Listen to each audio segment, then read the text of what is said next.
welcome to a new episode of Rock Players. Did you miss us? Because last week we weren't available to make any episodes. So I hope that you're here this week to still watch us. And Bjorn, I'm replacing the one and only Bjorn that plays games today.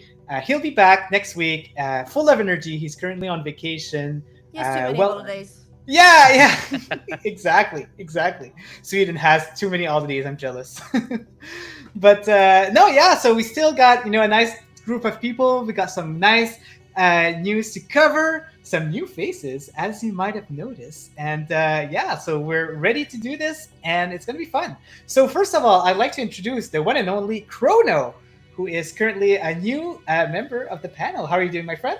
Doing great. Glad to be here. This is really cool. Awesome. Yeah, for sure.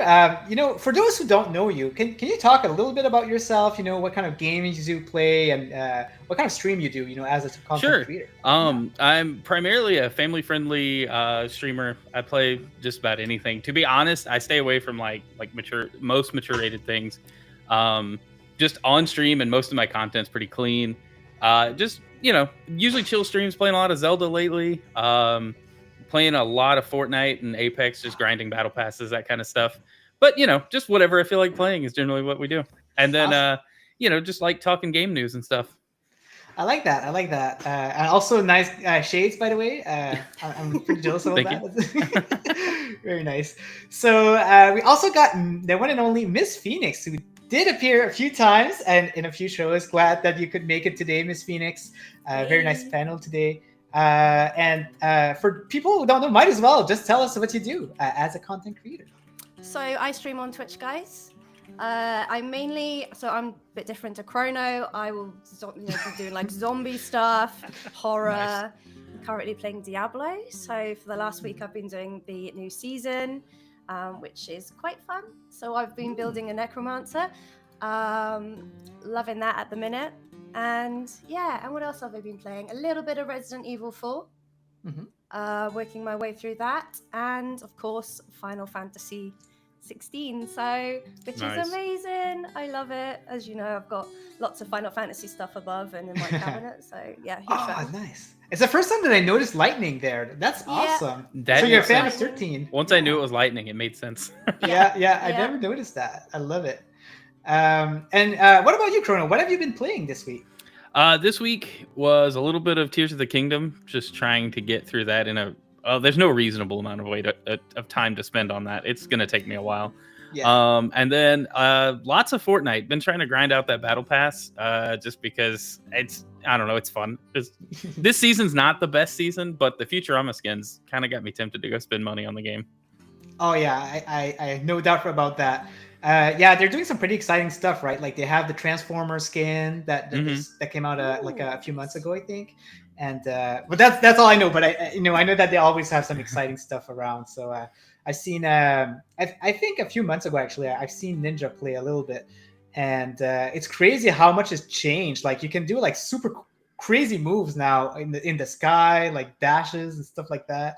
It's a lot of the mobility that they've added makes the game a lot more playable. And then I really jumped back in only recently since like Zero Build came out. I never really liked the base game, but Zero Build is where it's at for me. Yeah, very cool. I played it at the very start. Yeah. So I played it a lot. I invested a lot of my time in learning it and did pretty good. And then I disappeared, went back, and I couldn't deal with it anymore. I didn't like shooting at somebody and then like a fortress pops up in front of you and it's like, well, this isn't fun anymore. Yeah, on console it wasn't as easy to build. Yeah, so, exactly. Yeah, that's where I'm at. I'm a console plebe. There you go. Yeah, that's awesome. I personally don't enjoy battle royales as much. I do enjoy it. Like I do like when there's a new game that comes out, I like playing it a little bit. But then after a while, I don't know, like I kind of lose interest. For me, it's kind of like too repetitive, but it's nothing wrong. For the people who enjoys it, I enjoy Call of Duty, right? And it's always the same thing. So it depends on your taste on what kind of games you enjoy. Yeah. On my end, I've been playing. Actually, today I've tried Remnant 2 for the first time. Nice. Oh my gosh, it's so much good. Like I didn't expect it to be this good. Like it's such a well fleshed out game. Like they've put a lot of time and effort in it, and I wasn't expecting that. It's amazing. And then today, Pixel Junk Scrappers came out. As the people who follows me who knows, I'm a big fan of Pixel Junk Raiders. But yeah, they released a new game today on the Switch, PC, PlayStation. And it's amazing. It's an indie game, and yeah, it's pretty silly. You have to like collect garbage and fight over other robots, and yeah, I just love it. I've been playing with Granite, and it's been fun. But other than that, I've been playing the Queen's Gambit Chess on Netflix, which came out this week. So I've been playing a lot of chess, and that's pretty fun. So Very cool. Yeah, I've been a lot in the mood and play. Like sometimes I just feel like starting a lot of new games, right? Like don't finish them. I'm just like, you know what? I just want to try a bunch of games, expand my knowledge, and just try a bunch of games. I do that once in a while. So yeah, it's been fun. So let's check out the chat. We've got Winstar. Welcome, my friend, to the chat. Hope you're doing well, and hope you're still rocking that mobile with all of the games you're playing. Like. Mobile Legends was one of them. I know you're playing something else, but I kind of like having a foggy memory right now. But yeah, hope you're enjoying that. All right, guys. So why do you think that we jump into the news? Let's go. Let's do it. All right. So let me just share my screen here. Window. Let's do that. And see how well prepared I am. And yeah. So Winstar says you need to play Legend of Heroes, Trials in the Sky. Oh, so yeah, look at that. This is down play. Yeah, so I did play it, but it's such a long game. Like it's a 100-hour game. It's a JRPG, and I've played about like 20 hours. But it's really really good. But it's so hard for me to focus on a long game like that. But I do want to finish it, and I do want to play through the whole series, which is like 8 games that are all like 100 hours each. So, but I'll try to do that at some point. But yeah, jumping into news, actually, today we've learned that what kind of PlayStation game we will be getting in August, and looks like we'll be getting PGA Tour 2K23. We'll be getting Dreams, which is a PS4 games that came out like the beta came out around like 2018, 2019, if I'm not mistaken. And then Death's Door, which has been published by Devolver Digital, one of my favorite indie game company. So are you guys familiar with any of these games? I'm sure you're familiar with golf, right? But I mean, yeah. I mean, Yeah. I probably wouldn't download any of these personally. Dreams seems really neat. I remember when it launched, some of the stuff people were doing was pretty impressive. I didn't know it was still going. I feel like it came and it took up a lot of space in like the everybody's feeds for a little while, and then just kind of trailed off. And it's kind of like Minecraft now. Like if you're into it, you're into it. Yeah, absolutely. Is Dreams VR? Can you remind me? Yes. It is optional. Like you can play it via VR, or you don't need to if you don't want to. That's pretty cool. Yeah, and you can use your controller, or you can use the move stick, right? Like the stick to and I've actually played it. I actually bought it back in like 2020, and I actually bought the sticks because I actually wanted to compose music in it, because there's a really nice studio in there that you can use to compose music. But I ended up just not doing it.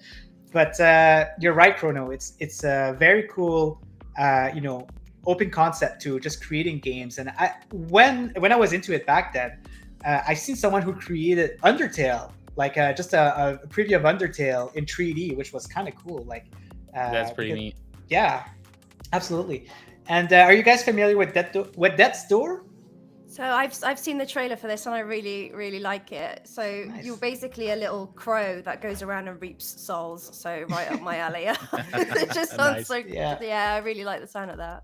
Exactly. It's not a game that I had a chance to play yet, but I'm sure that it's up there with all of the Devolver Digital games, like Cult of the Lamb, right? That came out around the same time. So, Love Cult of the Lamb. Yeah, you do. So Nice. good. Yeah, I love that on Switch. So it looks like I've ticked a good box there. Yeah. Awesome. So in the chat, let us know if you're excited about these games, if you'll be playing any of them. We'd be interested to know. Moving on, since we're in the subject of PlayStation, looks like PlayStation 5 sales surpassed 40 million sales worldwide. So, you know, when it came out back in the day, there was a lot of shortage, right? Like it was really hard to find one. But now that, you know, I'm actually going at the Walmart now and I can see some of them available. So it's kind of cool. I see them actually in Game Store also secondhand. So we're starting to see a lot, you know, more sales, and looks like they're doing pretty well. I'd be kind of curious actually how many PlayStation 2 they sold back then, because I think that PlayStation 2 was like the most sold console from them, right? Yeah, I think that they're still trying to catch those sales. How many PS2 were sold? 155 million. Yeah, yeah. A little bit more. Yeah, just little ways to go. They still have a way to go. I think the most impressive part about that number, though, is the shortages and stuff, and just the entire like pandemic era that we all went through, right? Just the fact that like you couldn't get it and you had to get on like a ticketing system or some kind of raffle half the time, and then now they're finally on the shelves, and it's just, you know, it's trucking along. I still don't have one. I still plan on I'm picking one up. I usually wait for the revision though. I'm a patient gamer when it comes to some of this stuff. That's good. I was the exact opposite. So I was late for work because I had the alerts on my phone. Nice. I got a message on the way in that Amazon had them in stock, and I was there in the middle of a field spamming refresh, trying to get one in my basket, and I eventually did, but it took me weeks. I did that with the Series X to get one of those. And a buddy of mine was just like, hey, Walmart has them, go right now. And I was just refreshing the Walmart app like crazy for several hours. It's, you know, it's kind of sad, right? That we live in a world where we have to, like, if we want something really bad, we just have to stick our eyes on that screen and just refresh until we get it. But yeah, you know, I was pretty patient too until I heard that Final Fantasy 16 was being exclusive on PlayStation 5, so I had to get one. Funnily enough, I haven't bought it yet. I don't, you know, like the price of these games, it's so expensive. I had it in my hand, and I was like, you know what? I'm gonna wait for a sale, because I'm like, for $100 Canadian, I can do so much more. so I was like, I'm gonna wait a little bit, but I'm looking forward to play it. I'm pretty patient, but I'm glad that I have the PS5 though, so I can, you know, I'll be ready whenever I buy the game. Nice. Yeah, I think it's good. I think in the article it says that PlayStation 4 got to the 40 million, I think, 2 months quicker. So I think, considering the chip shortages and all the issues they had with supply, I think that's pretty good. Yeah, absolutely. I think, in my opinion, I think it's doing very well. I don't think that they're, you know, complaining about these numbers, right? Like they should be proud of what they're doing here, because they're still on top of their game. And I'd be curious to see how many consoles were sold from Xbox, right? Because are they doing as good? Yeah, I wish they would actually share the numbers the same way Sony does, but they're all about that service life now. You know, they don't really, they care, but they don't want you to know they care about how many units they're selling. And I'm full in on that. Like I love all the platforms. I'm not going to fanboy over one over the other. I've always just been Xbox first, but man, I'm really wanting a PlayStation right now. That latest Spider-Man 2 trailer and everything got me so hyped up. Did you see that PlayStation? Actually, I don't even know why I didn't put in the news. Yeah, let me put that in. So PS5 Spider-Man console. So they announced you know, the new console here, and it's pretty slick. I love how it looks. It looks really good. I like the blend of the red to black. It looks really great, and I just like that they made it look like, you know, the black suit, Spider-Man, the symbiote Spider-Man suit. Like it's really well done. And I like that you don't have to buy this version of the system. You can just buy the faceplates and the controller separately. Oh, no way. Just the faceplate. I didn't know that. Yeah, so like that way you don't have to go out and buy a whole nother PlayStation. You can just buy the plates, and the controller is also available. So like that's really awesome. That's really cool of them. Yeah, because honestly, like companies like that, they would usually not give that option. They want to sell consoles, right? So it's cool that they let you do that, because I would totally buy just, you know, the controller, and if I can get the faceplate, you know, I'm definitely keeping that in mind. I'm Yeah. gonna offer a really controversial opinion that I don't like it. That's fair. Oh, really? I don't Interesting. think I don't think it's as good as the PS4 Pro they did for the first Spider-Man. That looks really good. This looks good, and being the first like big special edition PlayStation, I mean, it looks good. Oh, interesting. Yeah. But I think this hits the mark a little better. Oh, gotcha. What can you elaborate on why you don't like that one, Miss Phoenix? I see a lot of plates, and I think I could probably get something similar from a.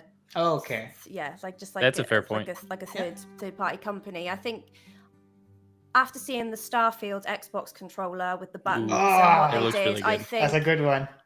When I compare the two, I think so much more thought and care went into making it something different. Whereas to me, this is just a bit of black and red on like a PlayStation and a controller. You know, I think it looks nice, but I don't think it's special. Like limited edition. It doesn't look limited edition to me. That's a fair point. It's a fair point for sure. I think did you guys see the Final Fantasy 16 plates they did? Oh my gosh. I know what to see that. Those I thought looked way better. Is that from a third party or is that official? I think that's official. Okay. Let's see here. So that's the one? I believe so, yeah. That I think it was slick. like a So it's it has the so is it still Amano that does the art of the logos? I'm kind of curious, but if it is, then yeah, it's pretty cool. I think it is. I think so. That's cool. No, I like it for sure. They have the logo there. It definitely looked like the same art style as you know, the main artist of Final Fantasy throughout all of these years. Love it. Yeah. Awesome. But yeah, that Spider-Man console though, it does have me tempted to go ahead and buy a PlayStation 5.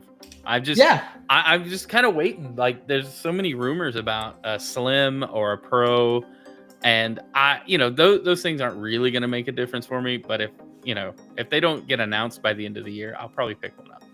Nice. Looking forward to see that.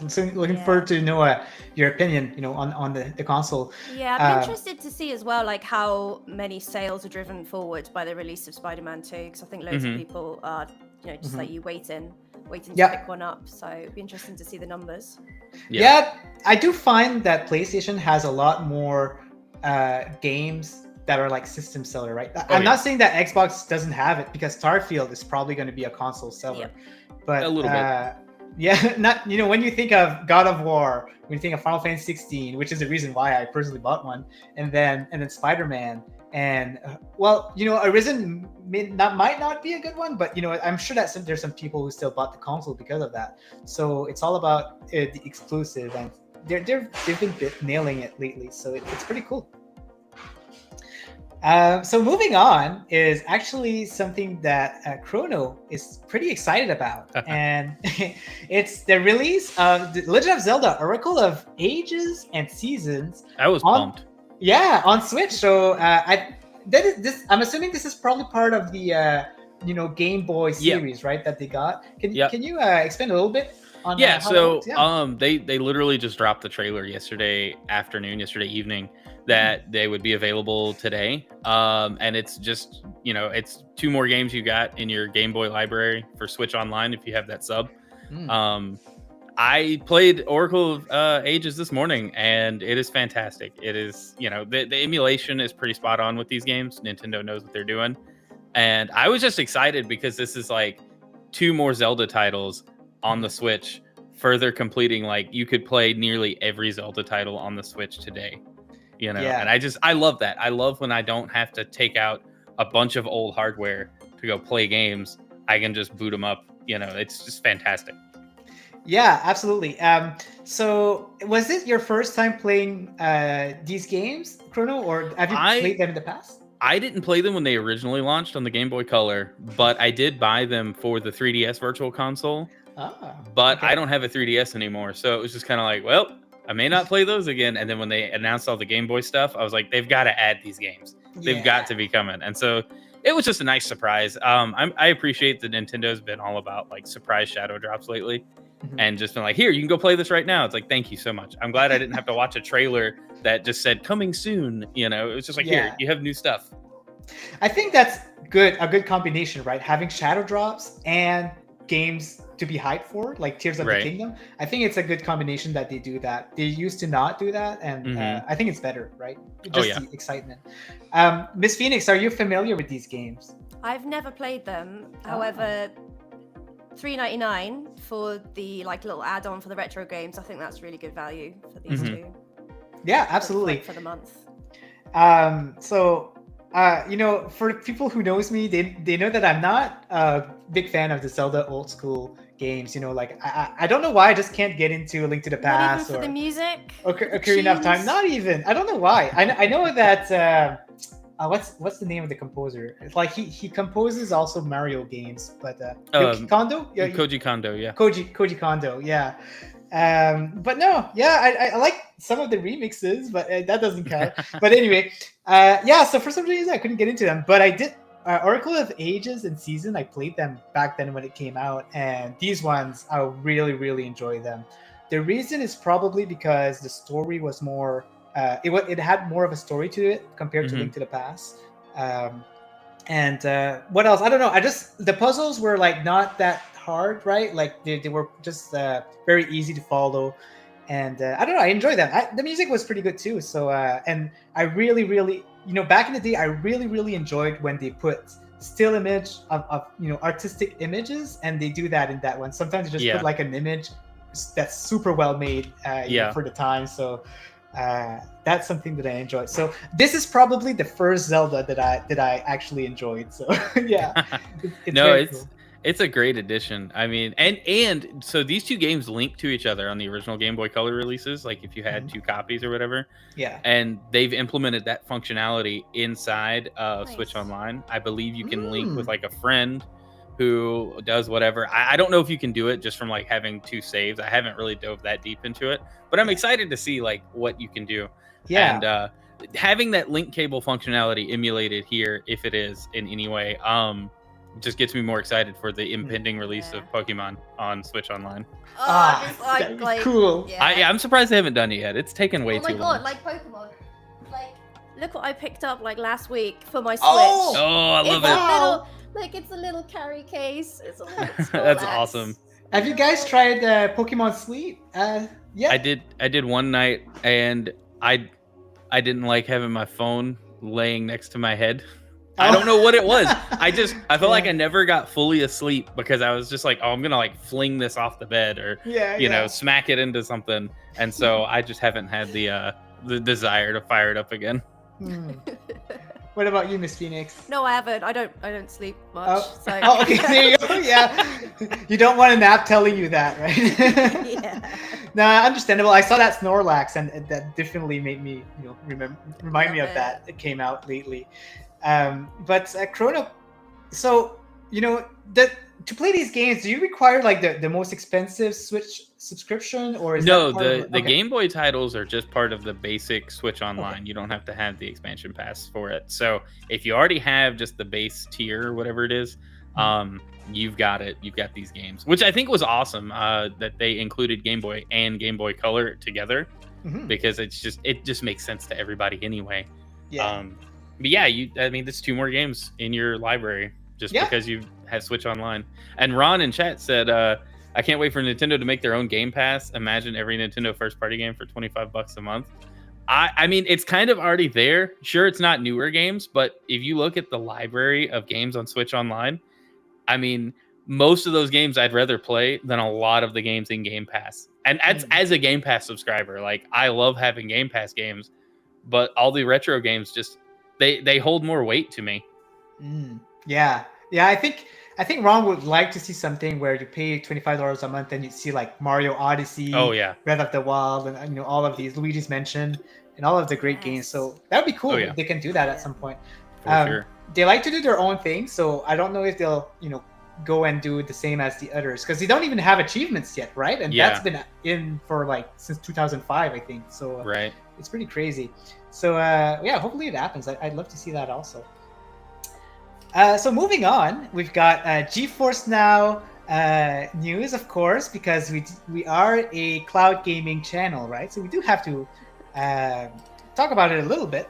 So the big thing, of course, this week is Remnant 2, which came out on GeForce Now. Was it yesterday? Well, it wasn't. No, I think it was Tuesday actually. So it's out now, and a lot of people have been playing it.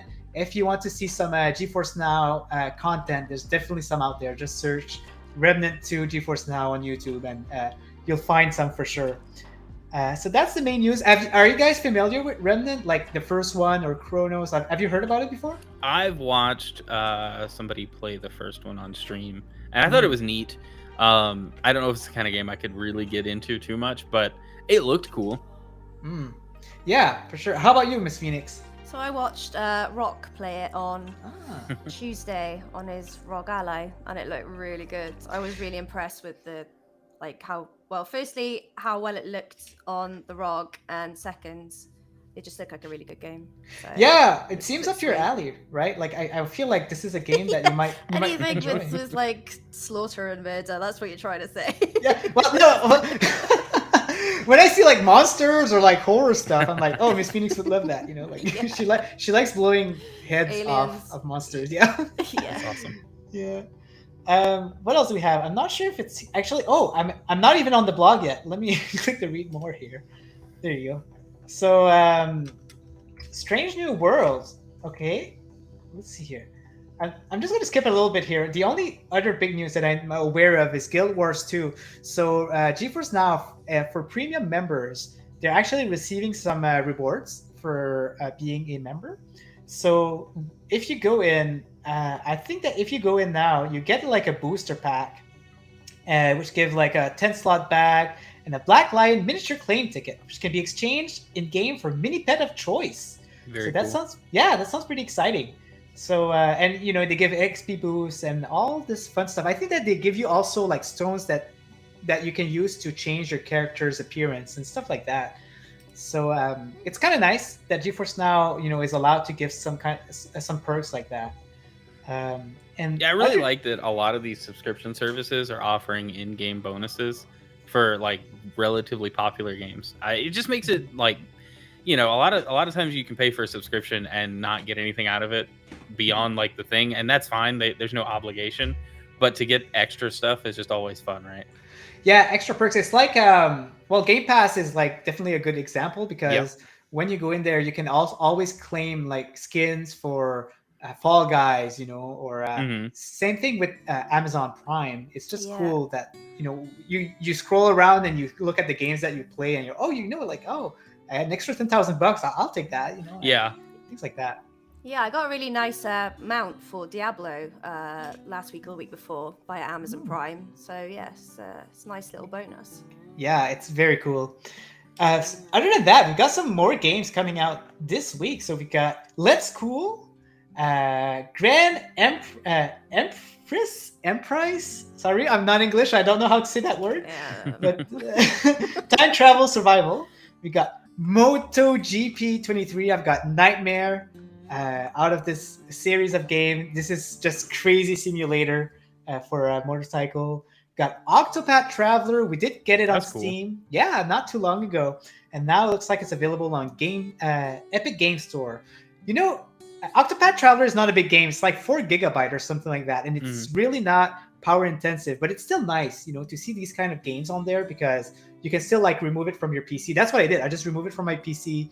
And now I just have it on GeForce Now, and I don't have to deal with icons and stuff like that on my PC. So I like that. Got Pro Cycling Manager, Riders Republic, which I'm surprised wasn't there yet. So that's from Ubisoft. And then Starship Trooper Extermination. Wow, I as you might have noticed, I didn't read that yet, but that's another big one. I know a lot of people were excited about that one. I think it was like on alpha or on beta. I'm not sure if it's like fully released yet, but it's nice to see it here. Yeah, I think games like Octopath do really well on any kind of streaming service because it doesn't require like twitchy responsiveness, and it's perfect. Like if you just want to play it somewhere and for a few minutes, fire it up. Exactly. And I think what is really good about this is that we're seeing the reinforcement of the partnership with Square Enix. The first game that they released from Square Enix was Star Ocean, I can't remember. Integrity? No, that's not Integrity and Fatelessness. But it's the latest Star Ocean anyway. And now we're seeing that one. So, at some point we might be seeing like a whole collection of Square Enix games on there. So I would love to see that.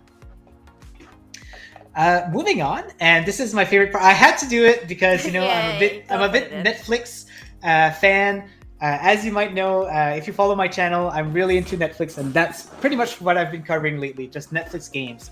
So this week we have a new game that came out exclusively to Netflix games on mobile, which is called The Queen's Gambit Chess. The Queen's Gambit is actually a very popular series on Netflix, which follows Beth, who is a championship, a chess championship, and they follow her story about being like a champion and all that. And it's a very cool story. I've been watching it. I'm still missing 2 episodes, but still, it's an amazing show. And now they've released a game, and related to that. And the game is basically the campaign goes where you do like a chess puzzle where you have to like find a way to put like the opponent to checkmate in 2 moves and kind of cool puzzles like that, like try to eat all the other person's pieces in 4 moves and things like that. And it actually has a very nice online component to it.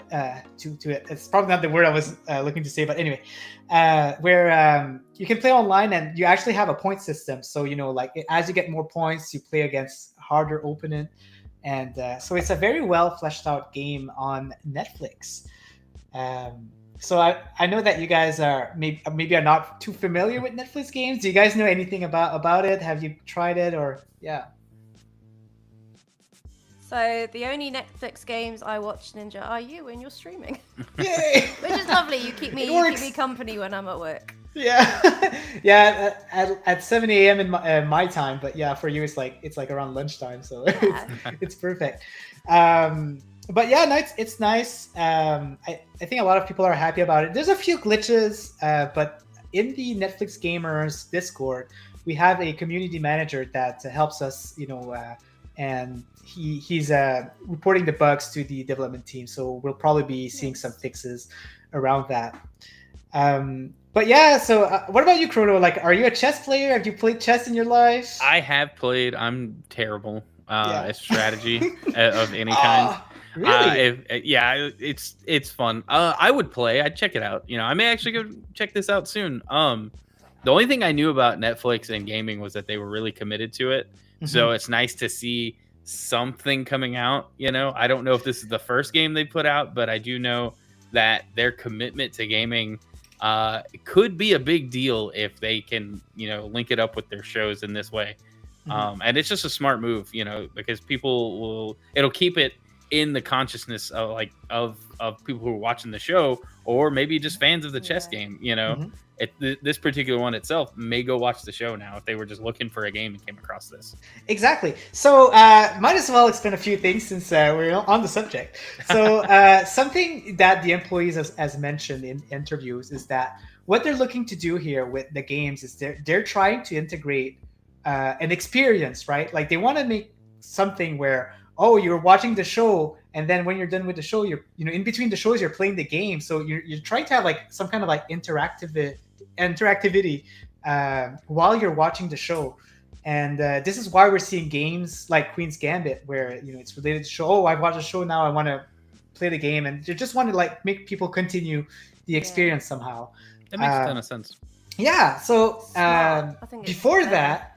Oh, sorry. Go ahead. No, I was just saying, like, it's a really clever, like, tactic. Yeah. To link it with what they're big. That was a huge hitter when that was out.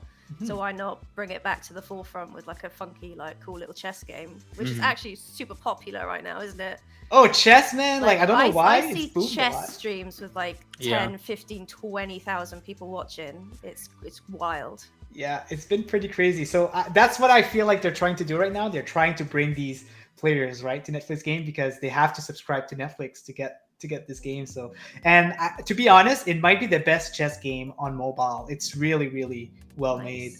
You convinced me. I'm gonna go get it. Yeah, awesome. There you go. Yes, he's on commission. Yeah. I'll give you a link. No, just kidding. I don't have any link. But So where I was getting at with that is so before this game they released Sonic Prime Dash, and at the same day that they released the season 2 of Sonic Prime, and what they did with the game is they only did like a reskin of Sonic Dash, which released in 2013, and a lot of people were complaining about that. They were like, "Oh, it's the same game. Why are they like just releasing on there?" But wait, that was a Netflix thing though. Like that was Netflix Games published that version of Sonic Dash. I didn't know that. Like I remember seeing it. I mean, I'm a huge Sonic fan, and so when I saw that, I was like, "Oh, that's gonna be cool." And then I saw it was just a reskin. I was like, "Well, I like Sonic Dash, but I don't really care about skins unless it's part of the main game." You know? Exactly. So you hear a lot of people saying that, and that's the thing they have to understand. They have to understand that this is just to get an experience of the show while you're playing the game, and it kind of did that. So that's why I think that they made the decision to just put a reskin of the game on there, which makes sense to me. Yeah, they probably should have taken that a little further instead of just reskinning just the characters, and at least reskin the environments and stuff a little bit to match the different like Shatterverses and whatever. I don't know. I've enjoyed Sonic Prime. I don't know if you guys have watched it all. Oh, it's so good. Second season even better. Yeah. I hate the cliffhanger endings, but now I'm just gonna keep waiting for the next season to drop. But we've been enjoying it here in my house, and I'm very surprised because I was like kind of on the fence. I was like, oh man, Sonic Boom did okay, but the show was really funny. Oh, and really? So as long as if you go watch Sonic Boom, it's very slapstick and very Saturday morning cartoon-esque. And so if you like that, I would go watch it. But Prime's really fun. I like the balance of serious to silliness. So it makes it like a easier to watch show than just one way or the other, The graphics are good. Check this out. I'm going to have to check it out. I've not. It's fun. It's my favorite Sonic show so far. Sonic X has it's a 90s show that got a good place in my heart, but Sonic Prime is a really, really good show, and I like the new characters. I feel like the character development, of Rusty Rose and Nine and all of these characters, they did a really, really good job. And I hope that we get a game out of it. To be honest, I would really hope, because all of the different powers they've given like Sonic. Yeah. Where's the game that features that? Like that would be just perfect, Sega. And I gotta agree with you. The cliffhanger of the second season kind of felt forced, right? But, you kind of saw it coming, but it's just like, oh, come on, give me one more episode to wrap this up, Yeah, exactly. But like we did get 2 seasons within a short period of time. I think it wasn't even a year, right? So maybe we'll see some another one in about 8 months, which would be kind of cool. Yeah, I'd be down if I can wrap up this year with more Sonic Prime. I won't complain. Yeah, exactly. So 2 more things I want to mention.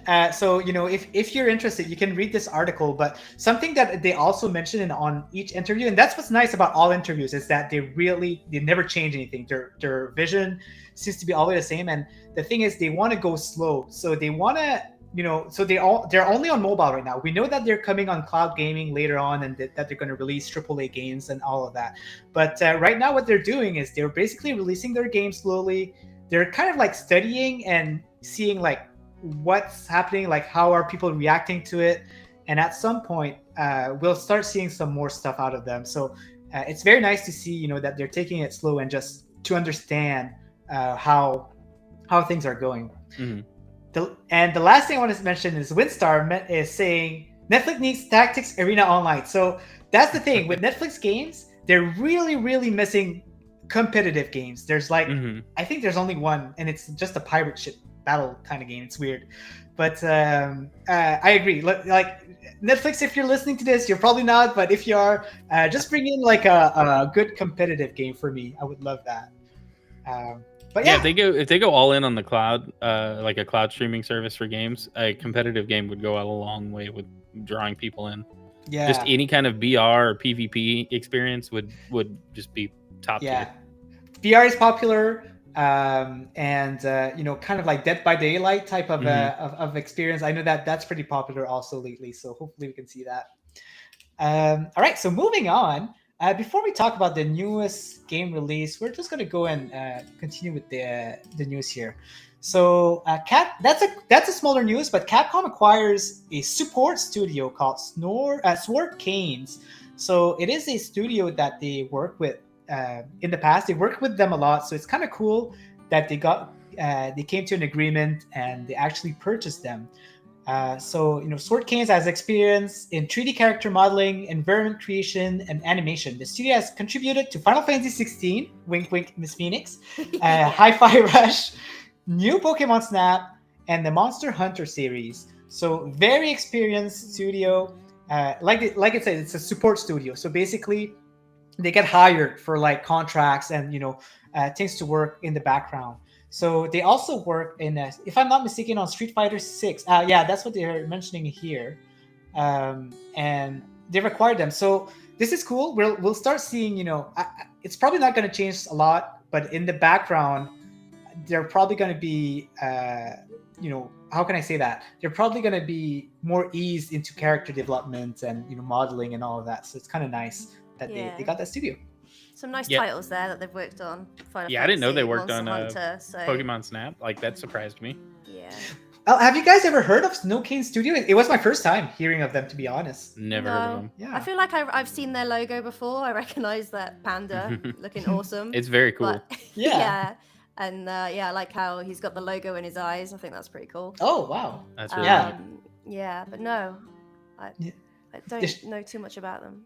Yeah, it's going to be interesting. I hope that Capcom gets to like represent them more. Maybe they can talk a little bit more about them and give them credits where it's due, because that's pretty cool. I mean, good on the employees at Sword Cane, because now they've kind of got like some secured employment, at least in the near future. I just hope it doesn't turn into a situation with like, traditionally when like EA buys somebody, it's kind of like, oh, well, give it 6 months, give it a year, they're going to be gone forever. But this seems like, Capcom just saw a lot of value in what these guys were doing, and we're just like, no, just come work for us. Stop working for everybody else. Just come work for us. Yeah. I'm personally not against bigger companies buying smaller companies, right? There's a lot of, you're familiar with Kirk, right, Chrono? So there's a lot of contradiction between, buying and companies and stuff like that. I'm not against it. I feel like it gives, like you said, security to some companies that it's needed. For example, I'm very familiar with Netflix games. So I'm going to talk about that again. But Night School Studio, which is the creator of Oxenfree, they got acquired by Netflix, and the thing is, they knew that they were going to be able to continue for a few more years, but they lost a big contract with Telltales. For some reason, they were working on it, and then they closed the studio or something like that, and they lost that contract, and it kind of really damaged them. So they're really happy with Netflix games, and it just gives them security, right? They don't have to worry about a budget, they don't have to worry about anything. So to me personally, I like seeing these things. I feel like they've hit the jackpot, when that happens. Yeah. But any thoughts on that? Well, I mean, anytime a small studio gets bought, like, I think it's immediately good for the employees and like whoever owns it. Obviously, they're benefiting. So it's cool. Like, hopefully they get to work on some cool projects in this instance. And just anytime there's an acquisition like of a smaller studio, it's like, well, good on them. They clearly did something to show that they had value to be bought. It's always good. I my day job is a software developer, and so anytime I can do something that kind of gives more value to what I'm working on, it's going to benefit me in the long run, right? So these guys clearly care about their work enough to be seen. And like I said, I didn't know they worked on half of the titles listed, and that's really cool. Yeah, for sure. Out of curiosity, what kind of language do you work? I'm also a software developer. Okay. Well, in the last few years, it's been a lot of Angular web development, like full stack. But I've been in the game a while. My bread and butter used to be Java, and so anytime I can go back to that, I know what I'm doing there. But Angular's been fun to learn over the last 6 years or so. Yeah, it's a new thing. Get kind of deep into that. It's fun. I like what I do. Good. Yeah, happy to hear that. I wonder if they'll ever make us work with Angular, but we haven't been even into working into that yet. But we're using to do website right now. We're still using .NET Core stuff. So anyway, that's cool. Good to know. So moving on, we've got CD Projekt Red lays off 100 people. Boo. I know, right? I Yeah, know. sad. Big company. CD Projekt has been a lot of stuff happening with them. They, you know, Cyberpunk with the rough release, and then they got hijacked. I think all of their codes were stolen for a while, so that was really unfortunate. And but you know, they've been gaining some ground. They've been redeeming themselves, you know, with some updates. It's now like one of the it's a pretty, you know, it's almost a game like, can it run on your PC, you know, like it's the definitive game for that. So they've definitely redeemed themselves, and you know, they're not stopping now. So it is unfortunate. I know that it's most likely, I haven't read the article. I should probably read it because I just read the headlines. But I know that they're going to lay off all of the employees who worked on Gwent. I think that there's like a standalone Gwent game, and that might be why they're laying off all of these people. Yeah, during the Hearthstone like hype, they launched a Gwent game, and it was neat. Like, I played it a couple times. I'm not a huge Witcher fan, but I played a little bit of it, and I tried Gwent. I thought it was neat, but yeah, I think it was just recently they announced that game had ended, like this year sometime. So it makes sense if they couldn't like find somewhere for, you know, something for those guys to work on. It's unfortunate. Layoffs are never enjoyable in any way. It's really a bummer, and I think it also doesn't. It's weird, but like with the new Cyberpunk, was it like a DLC or expansion or whatever that's coming? Yeah, is that out? Like, I haven't kept up with Cyberpunk much at all. When it launched in the state it did, I was like, okay, well, maybe I'll come back, you know, in a couple of years when it's fixed. Yeah, I haven't played it. It's supposed to be good now. I think there's been a lot of improvements. I know they added like ray tracing in, didn't they? Which made it look pretty sweet. And I've got a few friends that play it and have played it since launch. They didn't give up on it, and they've said that today it's a complete turnaround to what it was back then. So well, that's cool. I think it's worth picking up for sure. Okay. Yeah, I like that. And you know, it comes on sale often, $40 Canadian, which is, you know, a reasonable price given what it is. But yeah, unfortunate. It's always sad. It's always sad when you see that people lose their jobs, but they've put in the article that they'll get a good severance package. Sounds a bit brutal, but at least they're looked after, and hopefully they can find good jobs. And what I usually appreciate is when stuff like this gets announced, you usually see other people from other companies on like Twitter and stuff just posting like, hey, come apply here, or here's, you know, send me your info and I'll forward it along. And so like, I appreciate that the community has kind of started taking care of their own. Video game has really picked up, and it's a little bit more safe than it used to be, right? Like, during the late 2000s. But you know, like, I mean, if they show their portfolio and you show them, hey, I work for CD Projekt Red, I mean, that's a really good thing in the resume, in your resume, right? So at least, you know, I'm pretty sure that they're all safe, that they'll find job. Well, hopefully, you know, we're gonna wish for them for sure to have a good job. You know, as a software developer, that's something that I always considered going video games, but at the time I just felt that it was too risky. And right, I mean, it's what when I was in school, one of my instead of doing a minor, I just doubled down on some computer science courses that were focused on game development, and it was some of the most fun I ever had.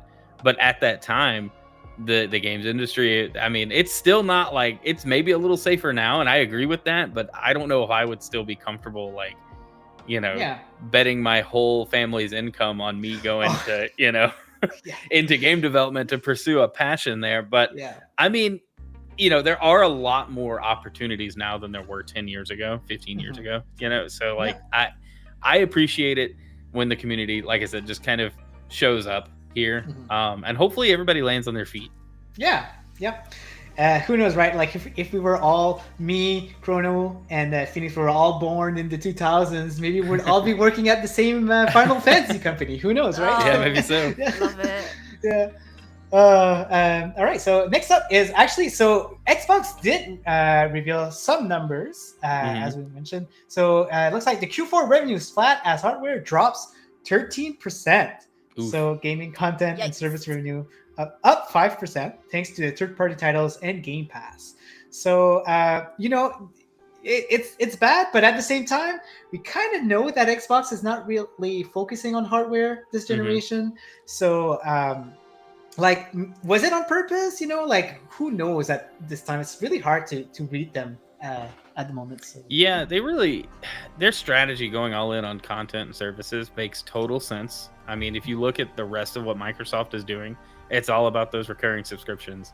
But the hardware sales, it's not that surprising given that the last 2 years they were putting all of their production into the cloud servers. So every Series X that got made for a good stretch there was going into a server rack for xCloud, which is fine. The service is fantastic, but it did kind of limit what people could get. And that's why for the longest you could find a Series S but not an X. And now I'm starting to see X's on the store just right next to the PS5s, right?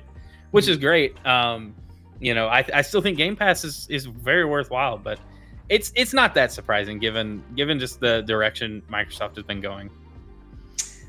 Exactly.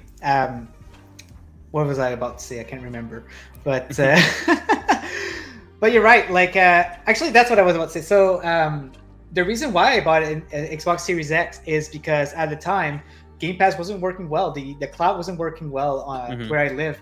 But they've improved since then. And actually right now, I can actually go on there and play games semi-good. If I play a first person, I still feel the latency. Yeah. But at least, there's no cutoff or there's no weird graphics or glitch happening. So there's definitely some improving coming in. And I think it's giving people even less reason to buy the hardware now that they're improving on that end. Remind me, Phoenix, do you have a Xbox, or are you into Xbox at all, or is that something that you plan on getting at some point? No, I've always been PlayStation Ninja. I just can't give up. I get that. It's fair. Yeah, it's fair. I mean, and most third-party games are going to be on PlayStation and Xbox, and they're going to be, especially these days, very, very similar. So you're not really losing out. And then crossplay, if you buy some multiplayer, you can play with everybody. So who cares what you're buying, Yeah. So I totally get it. I've never got on with the Xbox interface. To be honest, I'm probably just... It's all about the interface, right? Yeah, I'm not going to lie. I'm just a fangirl of PlayStation. I always have been. I've had every single PlayStation console and type that's been out. I can't leave it. And I don't want both. So I get that. I've always had multiple consoles all my life, I think, now that I think about it. But PlayStation has always been my favorite, so I can understand that. It's always been my main out of every consoles that I've owned. But that's good to know. My girlfriend is the same. I think the PlayStation exclusives have always been what I've wanted to play, whereas I never really wanted to play Halo. I didn't want to play PS4. Totally understandable.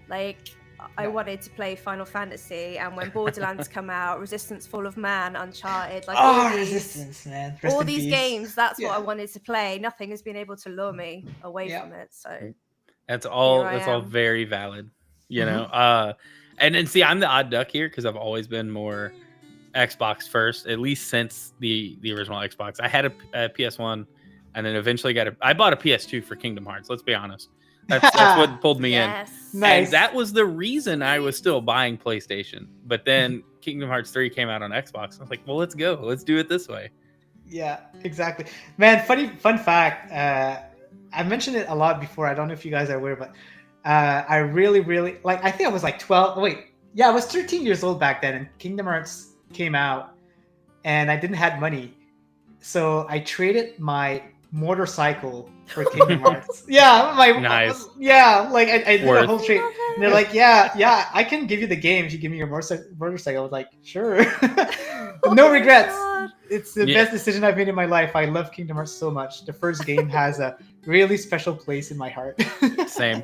It's one of those games that if I were to try to play it now, I don't think I would enjoy it. But because I played it when I was a teenager and didn't know any better, it's one of my favorite games of all time, Exactly. It's funny because the other games, they did such a better job, but And the first one is the best for me. I can't get that out of my mind. I just love it so much.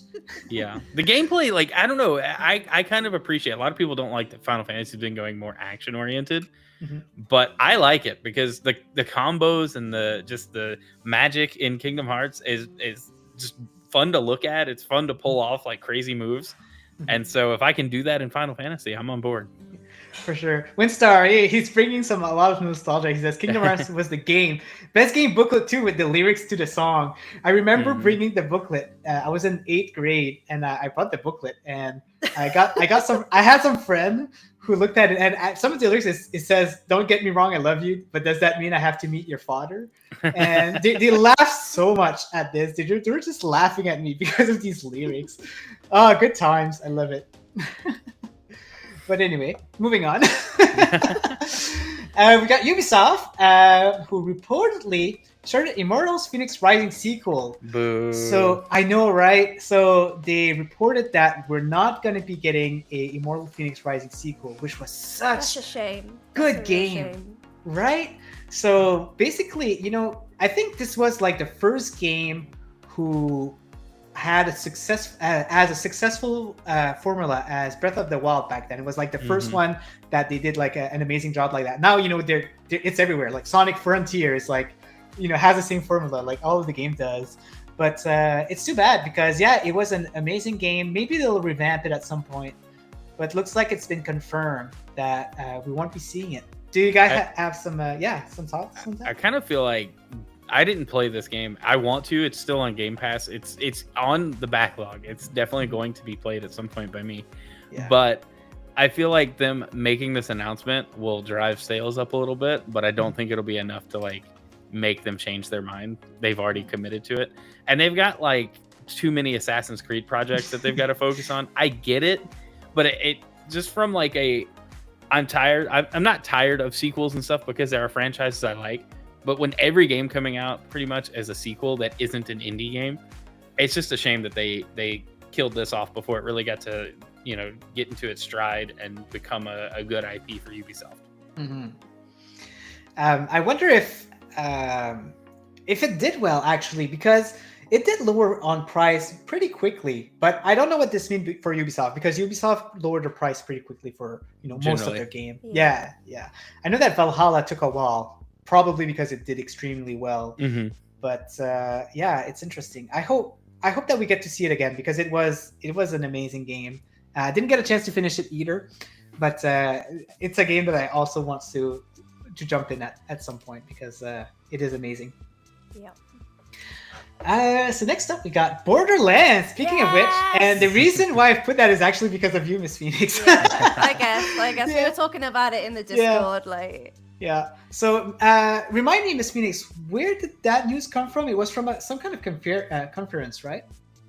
Yeah, I originally saw it because they announced it on their Instagram page. So Borderlands put it out on Instagram, and then then I shared it with you, lovely lot. I hadn't actually paid too much attention to the cast before the announcement. I kind of heard rumors about who was who. It's quite nice to hear that it's on the way. It's a long way away. Yeah. But I love the games. I've played all of them more than once. I played almost every single character. Yeah, they're one of my favorite PlayStation games. Very nice. I love them. It's they have some amazing voice cast like Jack Black. He's going to be Claptrap, and I think he's going to absolutely nail it. I think he's going to be brilliant. The annoying little robot. He's got it. Good casting choice there. Yeah, I can't remember who else. The girl from Halloween. What's her name? Jamie Lee. Yeah. Jamie Lee Curtis. Yeah, there you go. That's a good one. And there's more. I just can't recall, but I think there's like 5 or 6 actors that are like very well known. Good. Yeah, it's going to be really good. I don't know what the story will tell. I'm not sure if it's going to follow a game. Okay. I haven't read too much about what they are planning. But yeah, I'm looking forward to it. I just want to see how it looks, and because it's quite a fruity, naughty game. It's cheeky. It'll be good. if I would want like something, if you give me like the choice of what I wanted that, I would like to see like a reimagination of Borderlands 2. I would like to see, like all of these characters from Borderlands 2. The bad guy, I can't remember his name, but Roland? With who? You got Roland. It depends which one. There's the guy who has his butt stallion. Jack. Oh, butt stallion is Tiny Tina. She's no. It's like the main bad guys of Borderlands 2 anyway. But okay. yeah, but like I just want like a revamped story of that because it was such a good story. And yeah, Tiny Tina is there, crazy as usual. Yeah, and, I love her. Gonna be in the movie, so maybe that's what we'll see. Maybe we'll see like some kind of like story related to the original games. The games also have an amazing soundtrack. I know that the second one, the introduction song, they have like Cage the Elephant, and that's a really good band that I listen to a lot. So it was nice to see them having that. But yeah, now that we have the news out of the way, we can talk a little bit about the new games that came out recently, just for fun. Because it is pretty exciting. And the first one is actually Double Dragon Gaiden. Double Dragon is a well-known game series from the old Nintendo era, or the Famicom, if you are one of the Japanese. But they released a new game. Gaiden is a Japanese signification for side story. And I had the opportunity to playtest this game, actually. It comes from Modus, I think they're called. I can't remember. But it's been in QA for quite some time, and it's finally out. I'm a really big fan of beat 'em ups, right? Like Street of Rage 4, Teenage Mutant Ninja Turtles, Shredder's Revenge, and there's a Battletoad one that came out a few years ago on Game Pass. And now we have that, so looking forward to look it up. Modus, to look it up and check it out. Are you guys into beat 'em ups? Oh, look at that! Yeah. I'll play them. I loved Castle Crashers back good one on the 360, and then I've always tried Battletoads, but it's Nintendo hard from back in the day. And gosh. So this looks fun though. I like the style, and I like when a studio can do like a pixel art style, but not just call it retro and it be like whatever. This just looks like they went, hey, we want to make it 2D pixel art, and we're just gonna go all in on that. I just think it looks awesome. Yeah.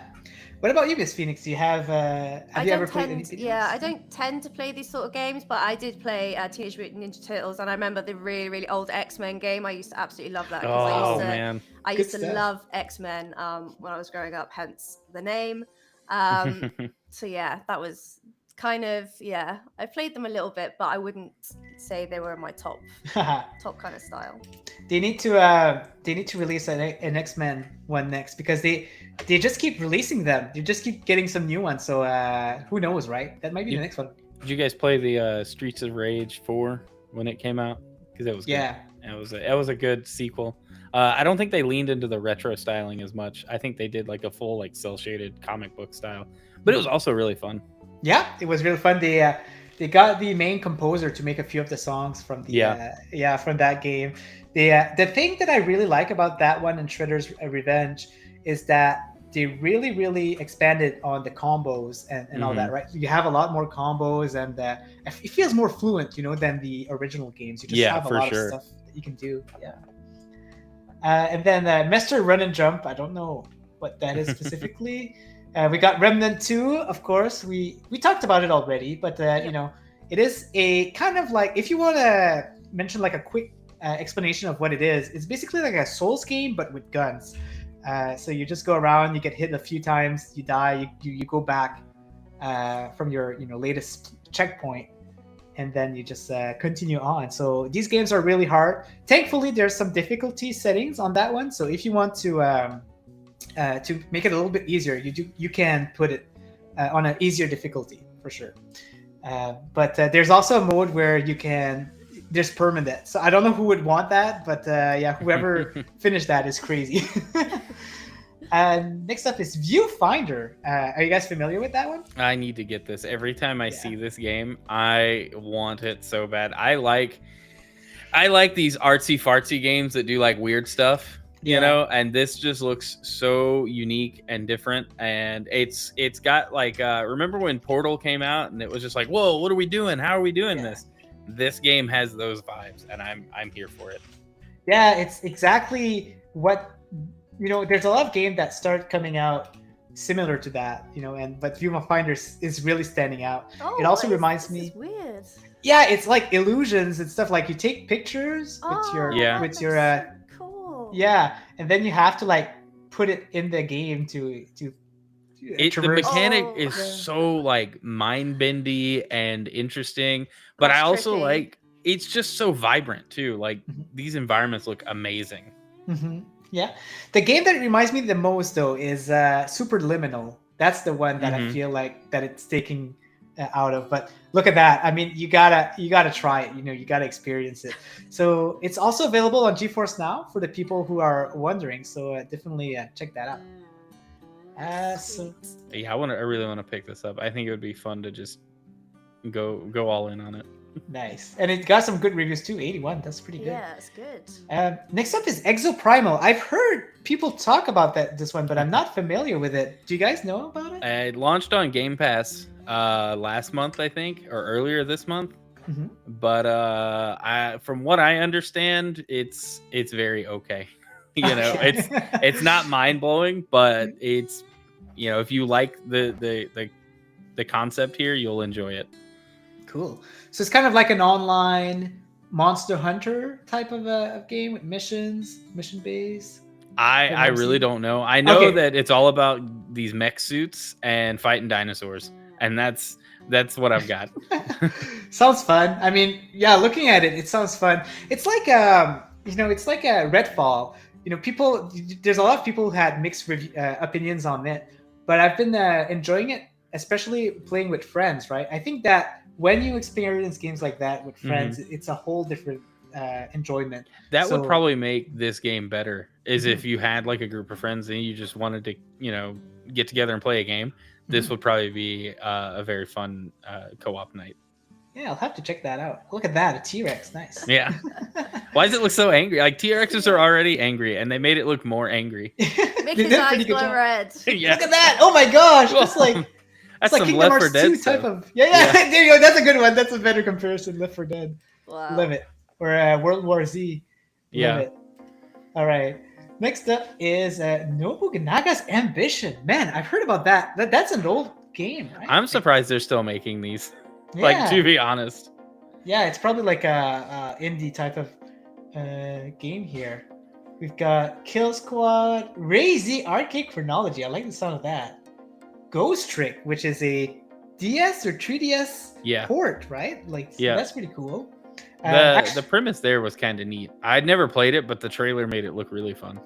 It's and I know that the game on the DS or 3DS was getting pretty expensive out there. It was like one of the most expensive one. So it's nice that they're releasing it. I always appreciate when we get a re-release of an expensive game, because then it's like, now I don't have to go hunt it down. I can just download it, you know? Yeah, they did some very popular game. I think that they're the one who made like Professor Layton or something like that. Let me check. Well, it says Capcom, so I don't it's not gonna help me, but yeah, they've created some other very popular game. They either did Professor Layton or Phoenix Wright, or like a game popular like that, so it's pretty cool. Amnesia, I know a lot of people have talked about this new one. People are enjoying it from what I've heard. So that was on PlayStation 4.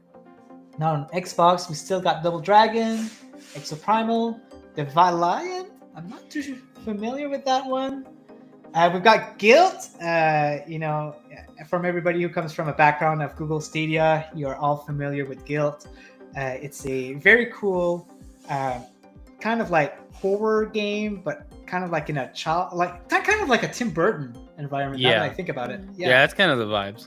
Yeah, and if you haven't had a chance to try it yet, and you get the opportunity to try it somewhere, I definitely recommend it. I almost finished it. Like I was a few hours in, and but I didn't get a chance to finish it before the closure of Stadia. That was the last one I wanted to finish, but I didn't get a chance. But very, very fun experience if you want to give that a try.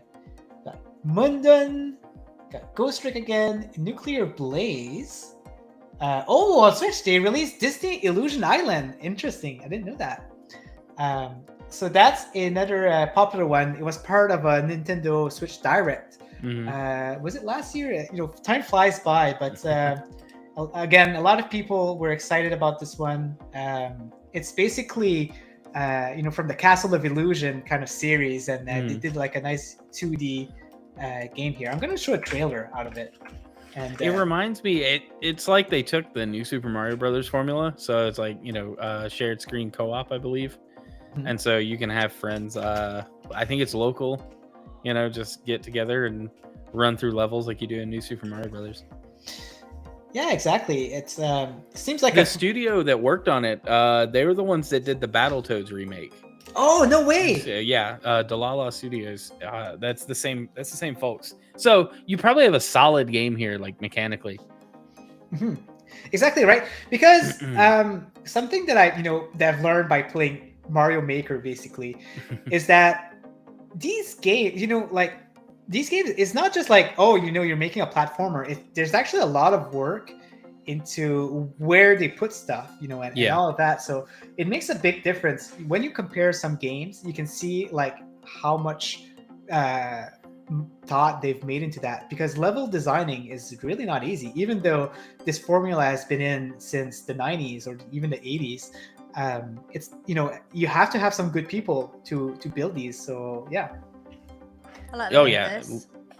Yeah, it's very cartoony, right? I like the style. It's that newer Disney, like the newer Mickey Mouse cartoons. They're all shorts. Yeah. They're very retro styled, but with like a modern sense of humor in it. Yeah, I love that. And it's like that new Mario game, right? Like Wonder or something like that. They got that new style, which is kind of cool. Yeah, this looks like it'd be fun. Yeah. Absolutely. Yeah, this is the sort of game like I like playing on my Switch. Oh, really? Interesting. I didn't know that. Yeah, I play a lot of Dreamlight Valley. Oh, nice. Very Only nice. on the Switch. Like my Switch is for cozy games. Yeah. There's a game out there called Cozy Grove. You might enjoy that one. It's a very good one. But then got Koa. I think that's a pretty popular one too. It's kind of like a platformer. But kind of like with a kind of like Disney style type of character. But let me show a trailer of that also. Have you guys heard about this one? No, I don't remember this one. Yeah, I think I've seen the trailer for this one recently. Very nice. I want to see trailers. There you go. But yeah, I'm very attracted to it. I like 3D platformers. Oh, this looks good. Yeah. I love 3D platformers. My standards for games are very low. If it's bright and colorful, I'm probably gonna at least try it. That's the thing. Also, you can see that they've put a lot of time in it, right? It doesn't seem like it's easy to see when a game is done quickly, like with a low budget. But this seems like there's a lot of variety and a lot of colors. Yeah, this looks solid. Yeah, I think it's something to keep a lookout for if you're into platformers. Double Dragon again, and of course Pikmin 4. Let's go. Yeah, I think did we talk about it on stream? I think we only talked about it in the back, before, right? So, yeah. Okay, let's talk about it. So Pikmin 4 is out. A very popular title. A lot of people have been talking about it. Did you guys play it yet? Do you guys have any thoughts? I will be playing it tomorrow for the first time. Very nice. It's been a franchise that's been out for a while now. The first game released on the GameCube back in like 2002 or 2003.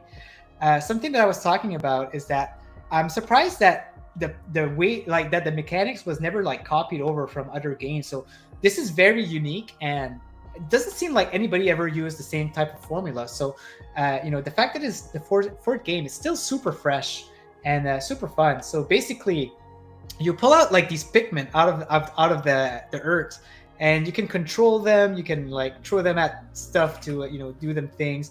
I don't know about the newer games, but the purpose of the first game was basically to find parts of your ship to go back into space, and you had a time limit to do it too. And as a kid, this was really stressing me out back then.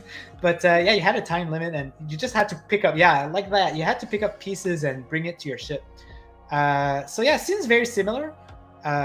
And something that I talked about is that I heard a lot of people who is, they're gonna play 4, and if they said that if they enjoy it, they're gonna pick up the first and the second game also, which also released lately on the Nintendo Switch. So so I know that you mentioned that you were gonna do that, Chrono, right? If this is that's my plan. If I enjoy this game, I will go back and buy the other 3 and play through them. Oh, the other 3! Wow. Yeah, so you can get Pikmin 1 and 2 on the eShop digitally. I think a physical release for those is coming in September or October. I don't remember when they said. And then Pikmin 3 Deluxe, which was originally on the Wii U, it came out a couple years ago on Switch. Yeah. So they really timed this really well to keep Pikmin like kind of relevant, but I just like how different it is, and I didn't expect to want to play this game so bad. But Nice. I was saying before, my kid got this game recently, and she's never played this. Like, she's very new to gaming, but she's like, I want that game. I'm like, where have you even seen this? You don't watch TV. Like, you don't get advertisements like I got when I was your age. So how do you know about this? And she goes, no, it's cute. I want it. So I downloaded the demo. I was like, look, if you really like the demo, we'll get it. And then she's like, was all about it. And then somebody gave her a copy, like, just is out of the blue, was like, here, I got this for you. And so it was like, perfect. Like, now you can try it.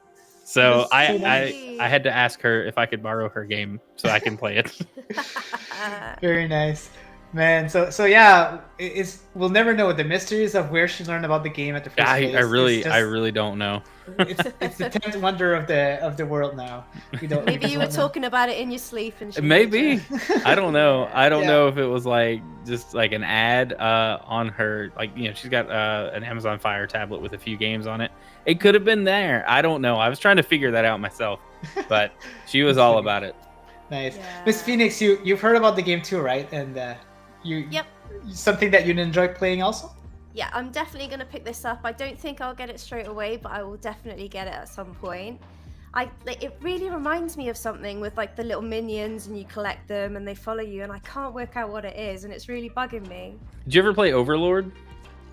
Ah, Overlord, yeah, that's a good one. It's kind of a similar idea. You get your little orcs or goblins or whatever, and you would send them out to go, like, you were trying to be like the best bad guy in the realm or whatever. Yeah, no, I don't think it's that. It reminds me of something I've probably played on PlayStation at some point recently. Oh, recently? I can't think what it is. Yeah.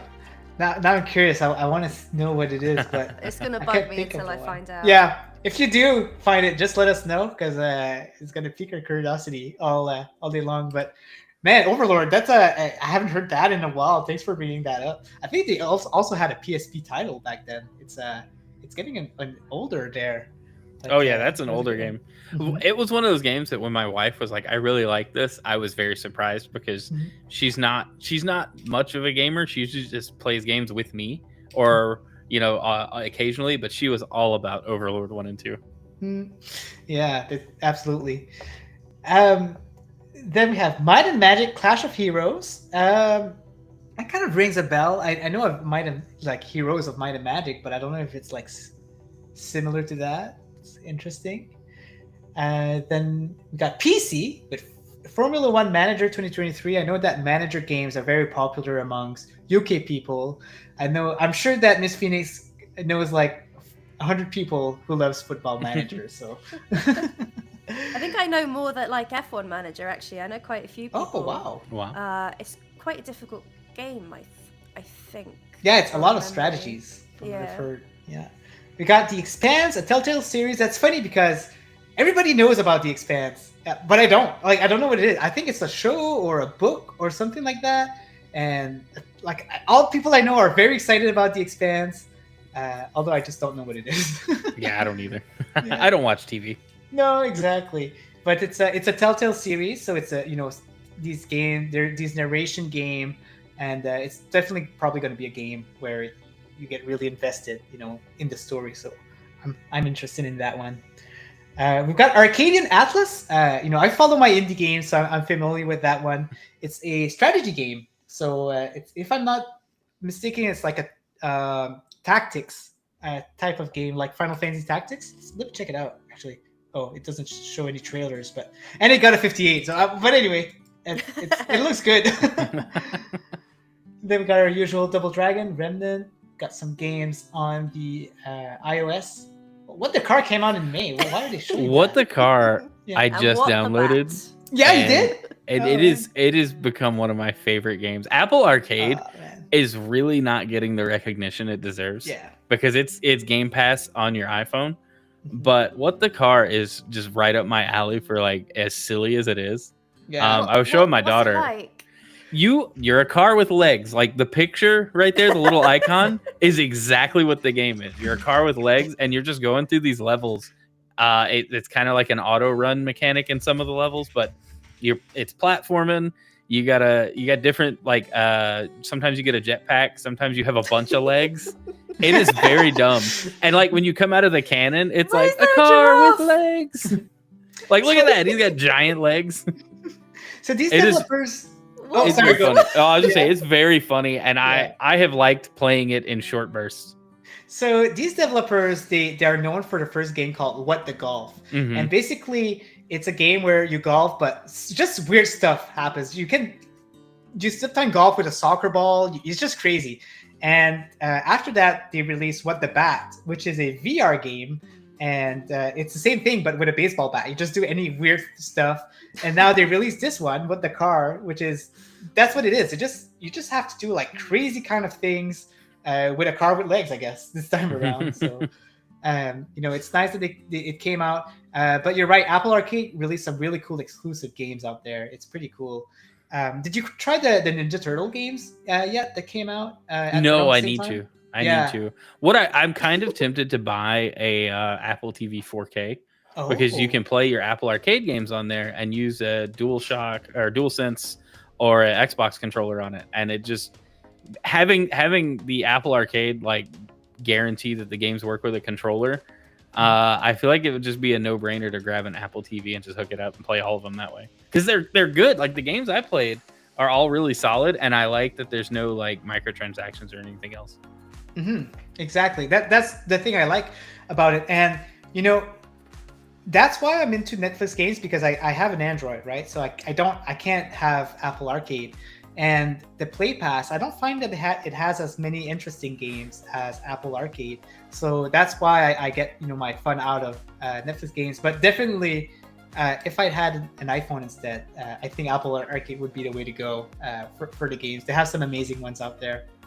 Yeah, you could totally get like an iPad, or like I said, Apple TV is pretty cheap. You buy one secondhand, and you have that whole library. I don't know what just the Apple Arcade subscription is, but since me and my wife both have iPhones, we have a Apple subscription for like music and stuff that's all shared, and so it just came with it. I was like, well, cool, I'll check it out. And I was like, whoa, hold on, these are actually good games. This isn't just some like side project that they're doing and they're just throwing games on there for free. It's like there's some good stuff here. Mm-hmm.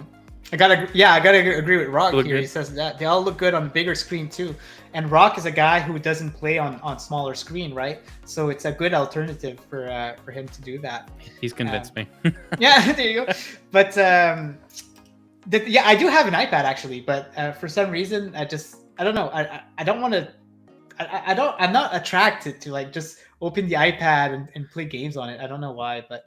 I don't mobile game a whole lot either. If I can connect a controller to it, that's what I want to do. Yeah, just plug it on the screen with a controller, and you do get a console experience that way, right? So it's kind of cool.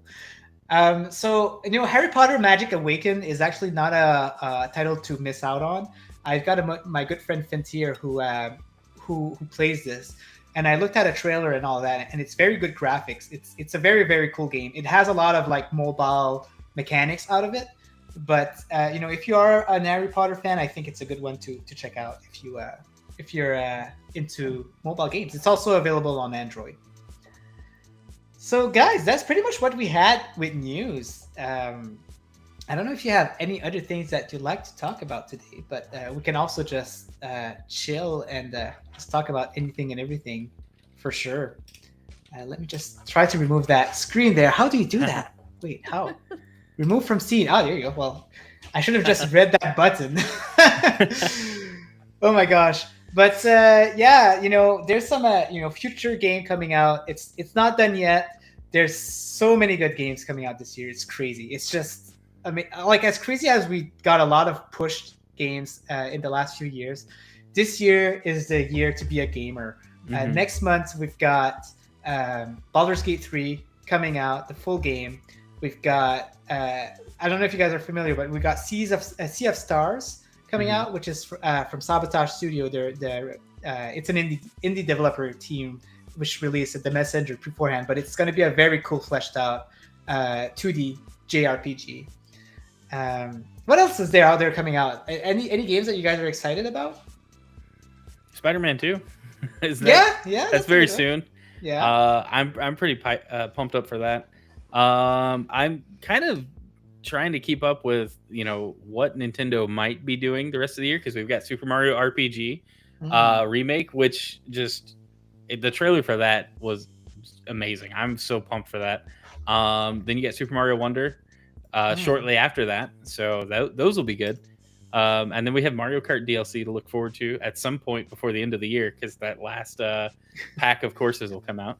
Man, this game has been out for so long now. Yeah. If you count the Wii U, right? But it's so fun. Right. It's still it's the number one selling game on the Switch. Right, that's true. And it's like it's like still in the top 10 most sold games like out there. Like it's still coming out in the weeks. We may never see Mario Kart 9 as well as this one has sold. There's no reason for them to keep making Mario Kart. Yeah, that's quite possible. Miss Phoenix, do you have any game? I know that you're playing a lot of games already. You've got a lot in your backlog, but do you still have games that you're looking forward to this year? I think that's me pretty much done now, I think. Yeah. I am really interested in, probably watching other people play like Baldur's Gate until it turns up on PlayStation, and also Spider-Man. But one thing I did see in the news this week, it's not a game, but PlayStation opened up their pre-orders for their accessibility controller, which is amazing. And I think that's just so fantastic. And I'm such a big advocate of making gaming available for absolutely everyone. And I think it looks brilliant.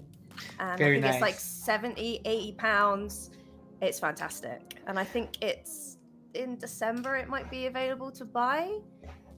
Oh, but yeah, I heard about it. And it's more expensive than a regular controller, but it's still affordable, right? So that's the nice thing about it. You should look at the buttons. You can map them. Yeah, it ticks so many boxes for so many people. It's brilliant. It's great to see stuff like this coming out. When the Xbox adaptive controller came out, and then to see this coming from PlayStation, it's just great that more people are going to be able to play games to fit whatever their needs are. And then what I really appreciate, and I think both of these controllers work this way, but you don't have to buy first party attachments. There's third party and special design stuff that you can get, but it doesn't have to come from Sony or Microsoft. And so it's even more open than just, hey, here's a thing that helps people play games in ways that maybe they couldn't before. But now it's no, it's super accommodating. Exactly. It's nice. We live in a time where accessibility is so much better than it used to be. When I see games like Spider-Man coming out, and you've got I don't know how many languages it supports, and then colorblind options, and then I don't know about Spider-Man, but there's even games where they made it super easy.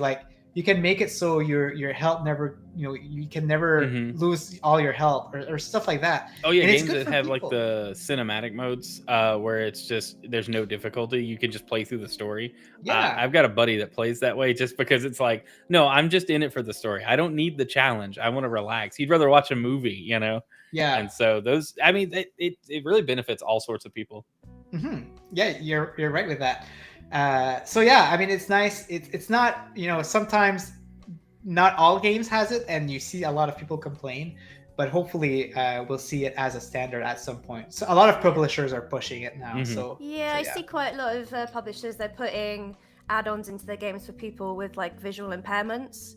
So they might not be able to see exactly what's going on, but it just it's really important. I've got a friend who has vision issues, and I think he has reflexes issues also, and he explained kind of how it is as a gamer to be and play these games, and it was so interesting to just hear like how you know how it is for him, how difficult it is for him to play all these games and not having these accessibility and all of that. So I'll need to bring him here at some point, see if he can talk about it, because it was really, really fun.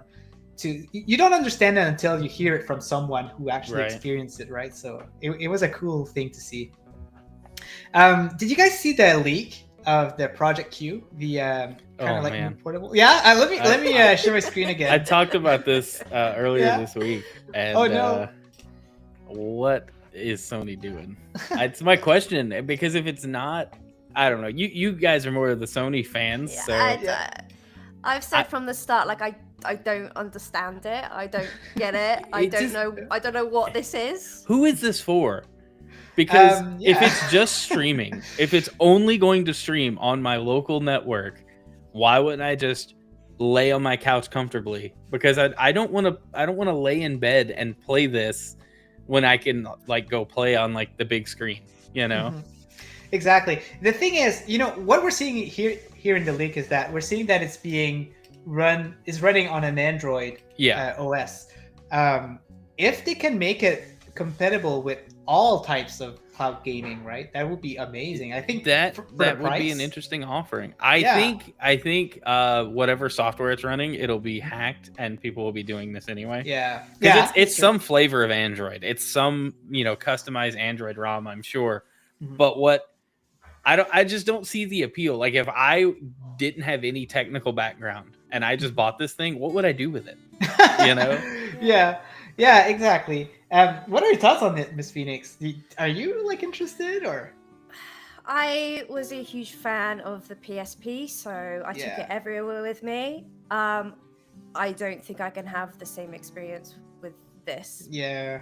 I don't know how I would transport it. To be fair, it's bigger than all my handbags, so I don't know. I just don't get it. It looks like if you drop it, it would probably snap into a billion pieces. It looks clunky. I don't know. I mean, I'm not sure if Rudix is saying that. Yeah. I wanted to catch up with the chat. So Rudix says it's for me. Rudix, I'd love to see the reason for that. Let us know in the chat why you'd be interested in this product. He says, "All hail the Q." Oh my gosh, he's worshipping this thing. Someone oh my time him out. Someone give him a timeout. If I see Rudix in public, I'll be like, I don't know this guy. I don't know this. Oh, he's into Pier-Luc. See, like, Windstar makes a good point. It's like you can free up a screen with it, and that's cool. That's what we did with the Wii U. It's what we'll do with the Switch from time to time. My kid, when she's playing Switch, she doesn't ever play it docked. She's always playing it handheld. Yeah, same. You know, I leave mine docked all the time. I want a big monitor, big screen. You know, I can see use cases for this, but if it's streaming only on my local network, I just don't see the appeal, because then it just stays in my house, you know. And so then if it's just in my house, like there's one case Windstar made where it's like, okay, kid, go watch TV while I play, you know, God of War on this chair. Yeah, it's I think, you know, if Miss Phoenix is like me, like, because I'm a really big fan of PlayStation, I'm like, when it's gonna release, like, I'm gonna sit down and think, like, I'm gonna try to justify a reason for me, you know, to get this. Like, does it make sense, you know, for me to get this? Like, is it cool enough? And if it is, I'll probably buy it. But do you know what I'm gonna do? So my partner, he is a huge PlayStation fan as well. In fact, that's how we met. We met online playing PlayStation. Wow, nice. Many years ago on PlayStation 2, and he will buy it day one, and then if it's a terrible idea, I'll tell him it's a terrible idea. And if it's a good idea, then I'll steal it off him. And there you go. He'll have to buy a new one. So sounds like a solid plan. Man, you guys met on PlayStation 2. Were you guys playing? You guys were either playing Monster Hunter, Resident Evil Outbreak, or Final Fantasy 11. SOCOM. Wait, no. Not too far off with SOCOM. Yeah. What? So Time Splitters, Future Perfect. No way! That is so cool. We met playing online 18 years ago. So yeah, that's how I met him. Future Perfect. Wow, that game was rare for a while on GameCube. Like, it was really pricey. But anyway. Great game. I digress. So Rudix says he's explaining here his reason He says, the queue will enable cloud gaming, allow you to purchase PS5 games and play via handheld plus remote play. I'm not sure about that. Will it enable cloud gaming? They really, I mean, they could. Sony could use this as an entry point into cloud game. They really need to do a deep dive. They need to do a deep dive on what the intended use case for this is, because they announced it, we know nothing about it, and then now we're getting leaks that have zero context. So all we know is that this thing exists. It looks kind of janky, and we don't know how we're going to be using it. I'd say it makes more sense if it can stream from PlayStation servers and not just my physical PlayStation. That would make a lot of sense. Like, if it would do that, you would even have a reason to buy this and not the PlayStation 5, right? Because you would have the subscription, and then you'd be able to play your games on the go. So you're right. I think we need more information on this. Rod is saying he'll buy it day one. Wow, he's really into this one. Yeah. And how do we know that this is the final? Right. Final no, version? yeah. Like, there is no context. Like, we don't know. This guy could have knocked this up. I mean, it looks like he knocked it up in his garage. Like, it could be anything. And this is why I don't like leaks. This is why I hate leaks like this, because it just stirs up a lot of controversy, and people are like, well, it's good or it's bad. And it's like, well, you don't know anything. There's zero information. But if I have only this to go on, I'm not sold. Rudix says, I'd give you a big hug if I saw you in public, Ninja. Can't snub me. Oh, Rudix, I can't. He's blushing. I guess, yeah. I guess I'm really hard to hate for some reason. I don't know why. Ron says, my screen is not available for me too. Stadia vibes. Ah, man, I'm gonna miss Stadia. I really hope someday that someone makes a cloud gaming console for free again. That was so good. I really like the premise of Stadia. Do you guys remember some of the stuff they announced, like streaming built into Stadia and directly to YouTube? And so like, if you were a new streamer, Stadia would have been an excellent platform to get started on, because there was no investment beyond buying the Stadia controller and a subscription. And I'm really bummed that never got to materialize. So that's the mistake out of Stadia that other cloud gaming are not doing. I think they're learning, is that Stadia, when they did their big presentation, they mentioned a lot of stuff, that was going to happen, but it didn't. I think they were too ambitious. So, the AAA games, which we didn't receive, and then that YouTube thing, they actually mentioned it on that first presentation they ever did. So it's surprising that it just didn't happen after all. They just needed to wait like maybe another year or two, and it would have definitely picked up, but they weren't patient enough, unfortunately. Winstar says, I play Steam Deck in my house all the time and Switch handheld at times. The argument is, how many people really play handheld outside and not in the comfort of their home? That is very true. I gotta agree with that. Yeah. We've got Al Davis says, hello everyone. Ron says, remote play on PS5 runs good for me. That is very good. So I remember during the PlayStation 4 era, I've tried cloud. I haven't had a chance to try it, in this generation, but it was not working well for me. I hope that they fix that up, because I was playing Ninja Gaiden, which is a very, reflex type of game. Yeah. That's tough. That's when all the PS3 games were on the cloud, when that was like the only offering. Exactly. And I tried it, and it was the latency was just too much, especially for a game like that. I don't think I'd still like Ninja Gaiden is also on Xbox. I think it's barely okay for the latency. Like, it really needs to be, a little bit better, but I believe in them. I know that eventually maybe they'll put some more servers out there, and we'll get a better experience. Hey, it's Kurt. What's up, man? Oh, what is that? What's new video games? Yeah. He's rebranding his stuff. Is that a facelift? Very nice. Christian and I've been hopping in and out. Great job, all of you. Well, thank you, Kurt. We do appreciate, especially some nice work coming out of you. Thank you so much. Rokk is saying the guys will be in the controller. Wait, the guys will be in the controller?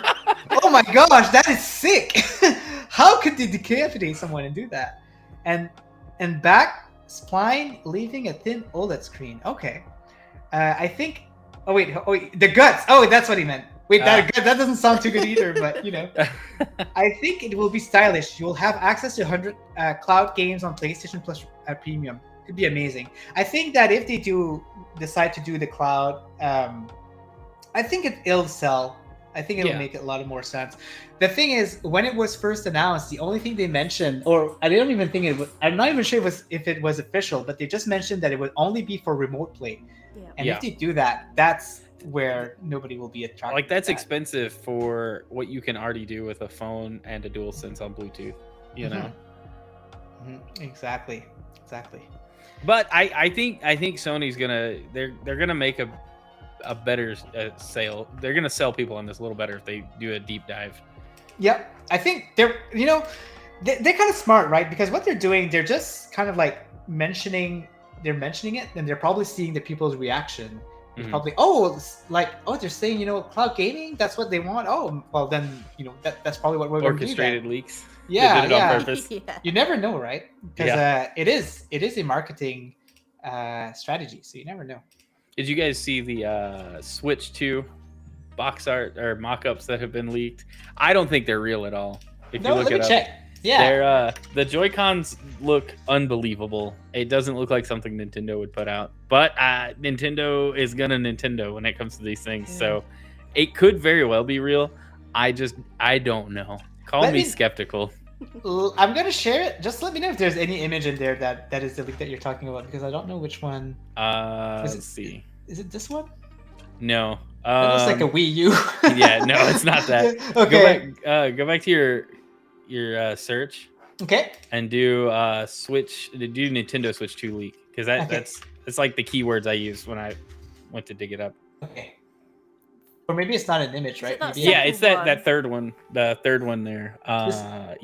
That one is what I've been seeing. There are things I like, but I just don't see this being real.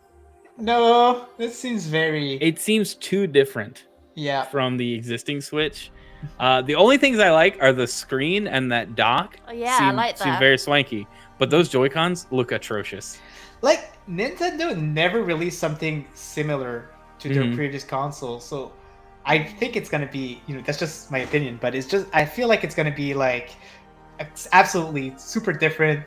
It's not gonna be Joy-Cons. It's gonna be like, I don't know, motion sensor. They're gonna figure out something crazy. Like, I know that they're gonna have like something that you flick and there's gonna be like a stick coming out and it's gonna be like a wand. And, they're gonna do something crazy. That's kind of the premise with this mock-up right here, is that the Joy-Cons have some kind of slide functionality. Oh, yeah, it looks like they're a Joy-Con almost like within a case. Like, what is that? But the design of that, just, I don't know. It might be more comfortable to hold that sideways than the current Joy-Cons, but I don't buy this. I think this is a very good mock-up. The home screen looks a lot more interesting, and the screen itself, like the body of the Switch, I love it. If it looked like this, it looks great. It looks like a tiny iPad. Like people might be on board with that. But I like the curved screens on it. I do like the curves. Virtual Boy 2. That's what we need. That's what we're missing. Nintendo needs to know, right? Bring back Labo VR, but just as Virtual Boy 2. Yeah. I mean, it did so well, the first one, right? So. Well, you didn't like building your hardware out of cardboard? Yeah, that's what they should do with all things. To just give us all the parts, and let me build it. Yeah, how you call it? It's IKEA. Yeah. Just give me a small. How do you say that in English? It's oh my gosh, I'm having a blank. But anyway. Doesn't matter. Just give me the tools. Just give me the tools and the equipment, and we'll do it ourselves. I love it. Other than that, is there any other leaks on Xbox? Or Xbox has their purchase going on, and that's pretty much all that's going. That's been front and center for them. Latest thing we heard is that they're extending their dates, right? Like it's going back to October now or something. Like that. Yeah, they negotiated to extend the buyout to October. It's all pending the UK's CMA ruling. I haven't been following it too closely, but seeing as how everywhere else has pretty much approved it, I would just like the UK to just give in to peer pressure and also approve it. I think the benefits outweigh the risks here, because we can get rid of Bobby Kotick, who a lot of people don't like, and I'm in that camp. He's done more harm than good to the industry, so let's just let Microsoft have it and then keep everything multi-platform, because that's what they're going to do anyway. I like the sound of that. So yeah, we got Nintendo, we got PlayStation, we've got Switch, but then there's other things, little things on the back happening, like the Playdate. The Playdate is a small handheld that's been getting some popularity. I don't know if you're familiar with it. There's the Evercade.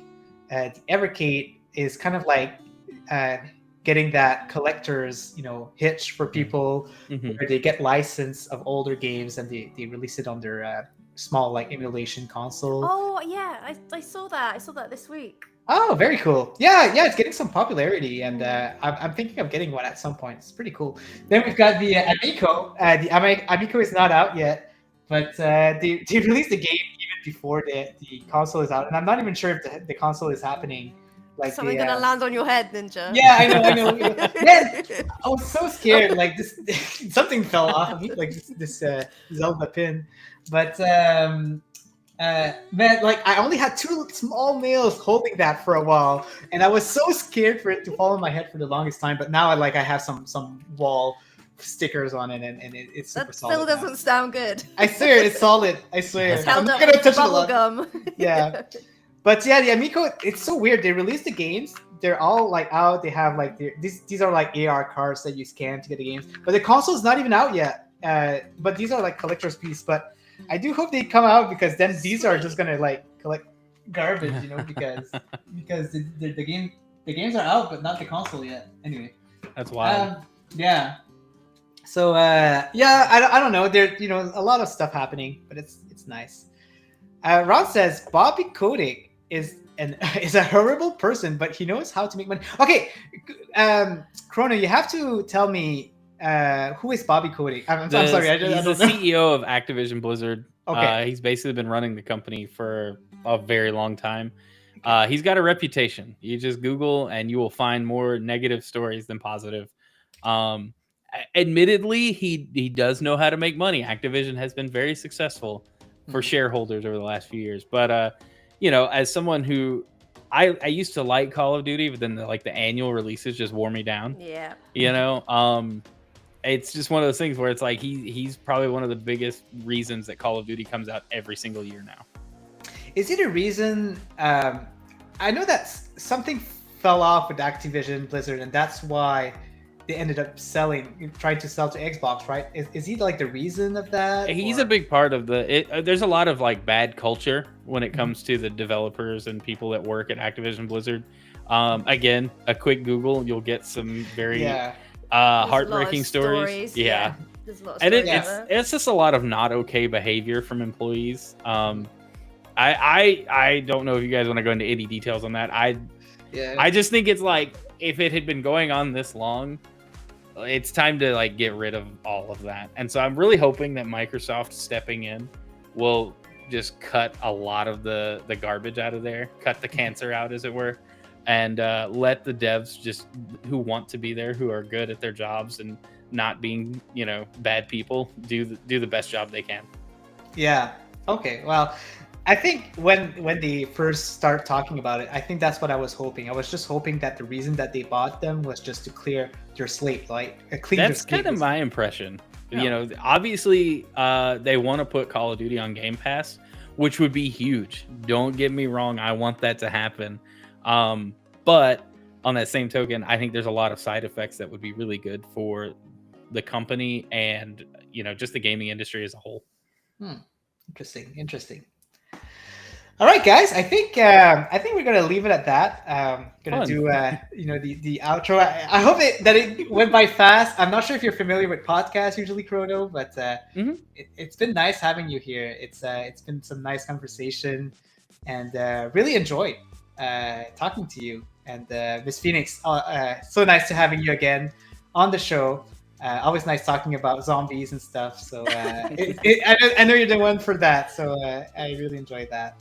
But before we leave, guys, I just want to give a little bit of self plug to everyone. So Chrono, can you tell us where people can find you and if you have anything going on lately? Sure. Stuff like that. You can find me here on YouTube, Chrono32123. That's pretty much my tag everywhere you go. I stream on Twitch Monday mornings weekday mornings 8 a.m. Twitch and YouTube throughout the week. Do evening streams on Sundays and Tuesdays.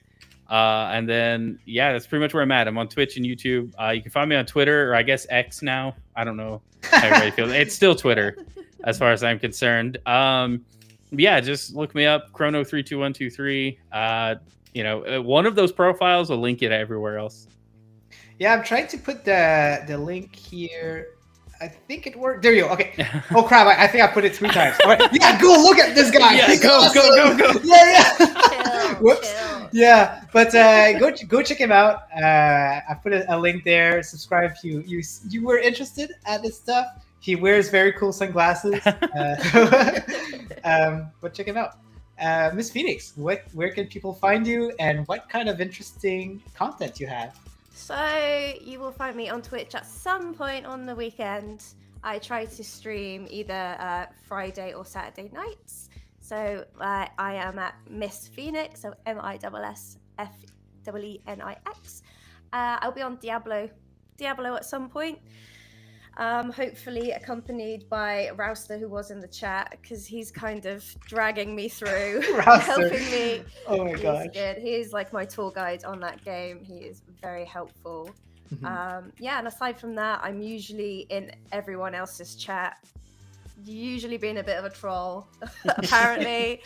Don't know where they get that from. So Nope. I'm always around. I love it. You better post mine 3 times as well, Ninja. Oh yeah, sure. Yeah, let me do that. Yeah. No, Chrono is more important. Come on. Sheesh. Yeah. Guys, you can find me on NINJAGUYX just everywhere. So Twitch, NINJAGUYX, YouTube, NINJAGUYX, X, NINJAGUYX. On YouTube I mostly do Netflix games content. On Twitch I just do everything else. I like to do first looks of new games coming out. I did Remnant 2 this morning, actually.